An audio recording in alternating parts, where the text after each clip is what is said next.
Good morning students. बेटा आज हम चैप्टर 6 स्टार्ट करेंगे और आपके चैप्टर का नाम है तलपट एवं अशुद्धि सुधार। तो बेटा इसमें दो टॉपिक है, एक तलपट यानी ट्रायल बैलेंस और एक अशुद्धि सुधार यानी rectification of errors. Trial balance क्या होता है, ध्यान रखना। तलपट क्या होता है, मैं इन मेन वर्ड्स को इंग्लिश में बोल रही हूँ क्योंकि आपको इंग्लिश में ही करना है इनको। तो तलपट को क्या बोलते हैं बेटा हम? Trial balance. ट्रायल बैलेंस होता क्या है बेटा? आपने पिछले कुछ चैप्टर्स में जर्नल एंट्री करनी सीखी, cash book, purchase book, sales book, ये सब बनाने सीखे। उसकी हेल्प से अपन ने लेज़र बनाना भी सीखा। उन सारे लेज़र्स की समरी तैयार करके सारे अकाउंट्स की एक लिस्ट तैयार करना ही क्या कहलाता है? तलपट कहलाता है, ट्रायल बैलेंस कहलाता है। तो देखिए ट्रायल बैलेंस की डेफिनेशन में आप क्या लिखेंगे कि वित्तीय विवरणों के,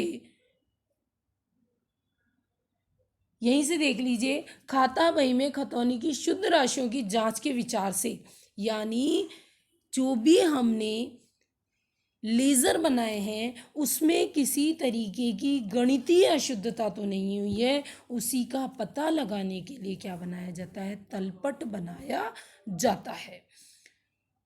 और इसी की मदद से लेखा अवधि के अंत में अंतिम खाते तैयार किए जाते हैं। तो देखिए बेटा, आप डेफिनेशन जब भी लिखें तो आप ये लिखेंगे कि खाता बहियों में खतौनी की शुद्धता की जांच के विचार से दर्शाने वाला क्या होता है? एक विवरण होता है, एक लिस्ट होती है, ठीक है। और ये सामान्यतः शेषों से तैयार किया जाता है। तलपट सामान्यतः एक लेखा अवधि के अंत में तैयार किया जाता है। अंत में क्या किया जाता है? तैयार किया जाता है। ये बात अलग है कि अकाउंटेंट चाहे तो इसे साल के बीच में भी कभी भी तैयार कर सकता है, लेकिन जनरली ये वित्तीय वर्ष के लेखा अवधि के अंत में ही तैयार किया जाता है। उसके बाद नेक्स्ट है, इसे, ये इसका फॉर्मेट है, ठीक है। फिर आता है तलपट बनाने के लिए क्या कदम उठाए जाते हैं, कैसे करते हैं? कुछ ही नहीं करना बेटा, आपने जितने भी अकाउंट खोले हैं उनमें डीआर के साइड का टोटल लगाइए, फिर आप सीआर के साइड का क्या लगाइए? टोटल लगाइए। और टोटल लगा के जो डिफरेंस है उसे कम वाली साइड में क्या कर दीजिए? लिख दीजिए। बस ये तलपट बनाने का जो खाते बंद करने का तरीका है। फिर इन्हीं बैलेंसेस से हम क्या बना लेते हैं? तलपट तैयार करते हैं। कैसे करते हैं वो भी आपको बताएंगे। अब आता है तलपट बनाने के उद्देश्य। बेटा बहुत ज़्यादा इम्पॉर्टेंट है।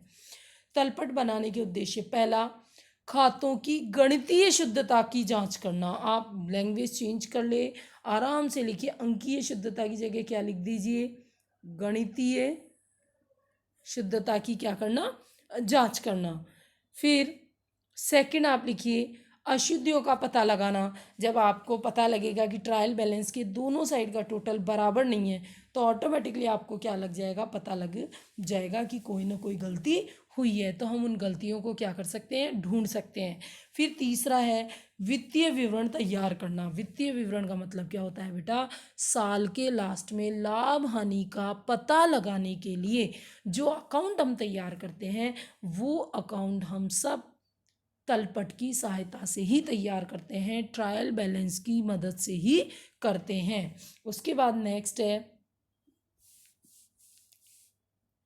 अब जो बात है वो ध्यान देने की बात है कि हमें पता भी होना चाहिए कि कौन सी अकाउंट का कौन सा बैलेंस होता है। तो आपको ध्यान है, मैंने डीआरसीआर के नियम बताए थे, बस उन्हीं नियमों को अगर आप फॉलो करोगे तो आपको पता लग जाएगा। पूंजी यानी कैपिटल, मैं साथ में इंग्लिश भी बोल रही हूँ। कैपिटल क्या होती है बेटा? लायबिलिटी। लायबिलिटीज हमेशा क्या होती है? सीआर। लायबिलिटीज हमेशा क्या होती है? सीआर। तो आप सीआर में टिक लगाएंगे। भूमि एवं भवन यानी land and building. Land and building assets होती है तो वो क्या होगी? हमेशा डीआर। वो क्या होगी? हमेशा डीआर। तो आप देखिए इन टीकों से पता लग रहा है, नाम यानी डीआर, जमा यानी सीआर। नाम यानी डीआर और जमा यानी CR. Plant and machinery assets है, डीआर। उपकरण यानी इक्विपमेंट, ये भी डीआर। फर्नीचर एसेट्स होती है, डीआर।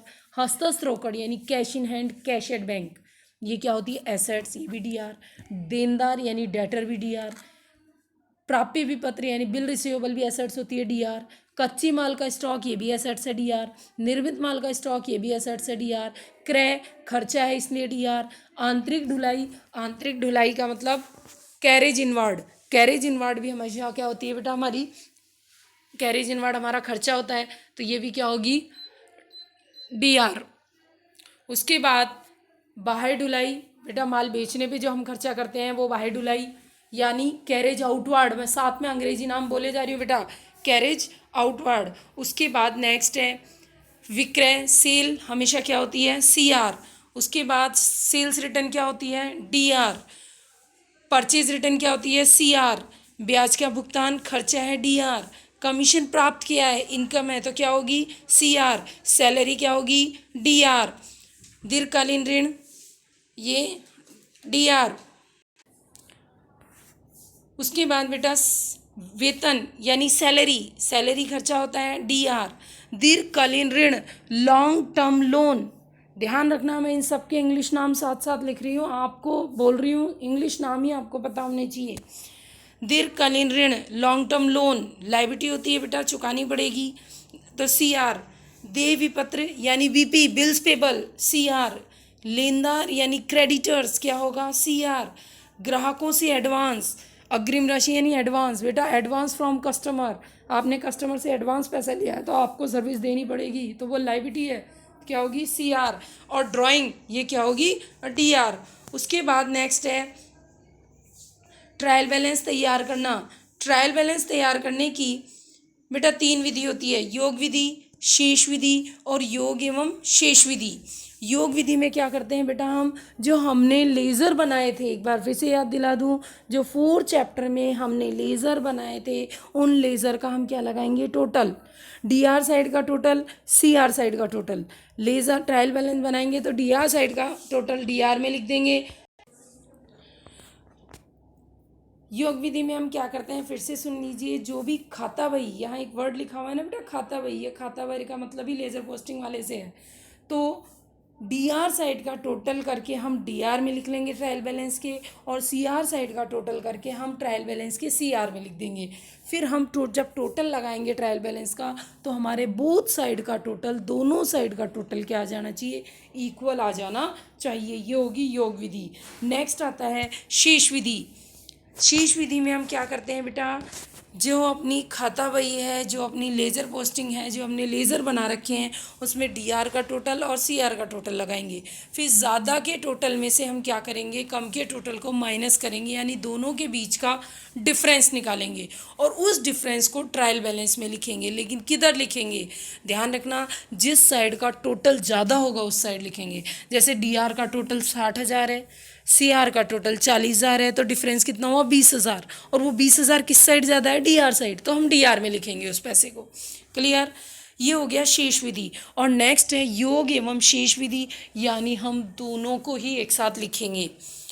इसमें हम बैलेंसिंग मेथड भी यूज़ करेंगे और टोटल मेथड भी यूज़ करेंगे। उसके बाद बनाते कैसे हैं, देखिए ये थोड़ा आपके हिंदी में बने हुए हैं, आप देखेंगे आपको इंग्लिश में बनाना सिखाया था, उसी भी हाफ पे हम ट्रायल बैलेंस बनाएंगे। जैसे रावत का कैपिटल अकाउंट बना हुआ है तो डीआर साइड का टोटल कितना है 60 नहीं है, डीआर साइड का टोटल कितना है कुछ भी नहीं है। एक तो ये आले वाले है ना, इसको मत देखो, इसको आप इंग्लिश मीडियम की बुक से देखिएगा। जो मैंने इंग्लिश मीडियम का बेटा आप लोगों को जो वीडियो बनाया है ये वाला टॉपिक आप उस वीडियो से समझिए, ये आप हिंदी में जो दिया हुआ है उस पर ध्यान नहीं देना है। डबल एंट्री सिस्टम का काम इंग्लिश में ही होता है, इसलिए हमें इस वाले टॉपिक पर ध्यान नहीं देना है। इसको आप इंग्लिश मीडियम की बुक से देखिए बेटा, बुक नहीं है नेट पे मिल जाएगी, वो भी नहीं है तो भी घबराने की ज़रूरत नहीं है। मैं इंग्लिश मीडियम के जो वीडियो डाल रही हूँ बेटा उस वीडियो से आप इन टॉपिक्स को देखें और ट्रायल बैलेंस बनाना सीखें। कल आपको जो ट्रायल बैलेंस बनाना सिखाया जाएगा वो आपकी बुक के पेज नंबर 216 वाले क्वेश्चन से बनाना सिखाया जाएगा। तो जब भी आप अगला वाला जब मेरा वीडियो देखें, ट्रायल बैलेंस बनाना सीखें, तो पेज नंबर 216 खोल के देखना। इसमें आपको सब चीज़ें हिंदी में दी हुई है, लेकिन मैं ये ट्रायल बैलेंस आपको इंग्लिश में बनाना सिखाऊंगी, तो ढंग से देखिएगा और समझिएगा।